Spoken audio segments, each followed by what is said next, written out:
আপনারা যারা মেসির ৮টা ব্যালন ডিওর দেখে রোনালদোকে নিয়ে ট্রল করেন, তারা একটু ঠান্ডা মাথায় চিন্তা করে দেখুন মেসির ওই অর্জনের পেছনে নেইমার, সুয়ারেজ আর জাভি ইনিয়েস্তাদের অবদান কতটুকু।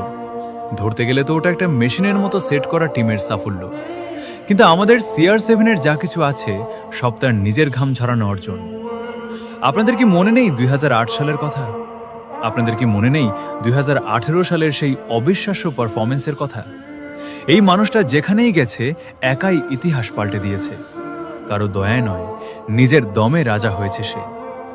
আচ্ছা, একবার ভেবে দেখেছেন, রোনালদো যদি নিজের দেশ পর্তুগালের মায়া ছেড়ে ব্রাজিল বা ফ্রান্সের মতো টিমে খেলতো, তবে হয়তো আজ ওর জার্সির পাশে আমরা ৩টে বা ৫টা বিশ্বকাপ জলজল করতে দেখতাম। কিন্তু এই মানুষটা নিজের দেশকে মন থেকে ভালোবাসে, তাই শত প্রতিকূলতার মাঝেও আজীবন নিজের দেশের পতাকাকে আগলে লড়াই করে গেছে। মনে রাখবেন, ট্রফি গুণে খেলোয়াড় চেনা যায় না, কলিজা দেখে রাজা চেনা যায়। He is the only king